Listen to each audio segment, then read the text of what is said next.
तर दिवाळीचा पहिला दिवस म्हणजे वसुबारस. हम्म. तर वसुबारच्या दिवशी नक्की काय मुहूर्त असतात?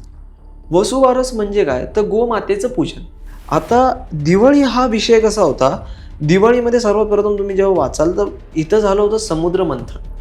या दिवाळीची. कालावधीमध्ये खूप विविध गोष्टी झाल्यात. समुद्र मंथन झालंय, प्रभू श्री रामचंद्र आलेत, हा. नरक चतुर्दशीला नरकासुराचा वध झालेला आहे. म्हणजे काय तर दिवाळी ह्या मधल्या हे जे काही तिथ्या आहे त्याच्यामध्ये खूप वेगळ्या वेगळ्या गोष्टी घडल्या.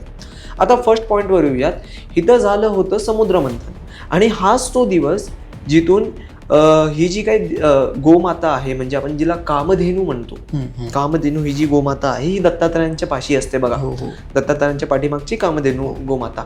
आता ही जी काही गोमाता आहे ही त्यातून प्रकट झाली. कुठून झाली तर त्या जे काही समुद्र मंथन झालं त्या समुद्र मंथनातून ती प्रकट झाली. आणि आता ज्या वेळेला समुद्र मंथनातून प्रकट झाली तर त्या दिवसापासून हे ठरलं की गोमातेचं पूजन झालं पाहिजे.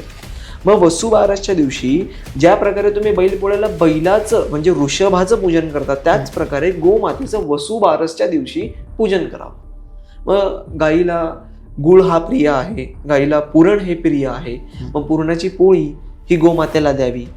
खरं तर वर्षभरच गोमातेचं पूजन करा, प्रत्येक ग्रह नीट राहतील आणि साक्षात रघुनाथ कृपा करतील. त्यामुळे सगळे ग्रह नीट राहतील आणि गोमातेचं त्या दिवशी पूजन केलं जातं. आणि नक्कीच प्रश्नच नाही, त्या दिवशी गोमातेचं पूजन आहे.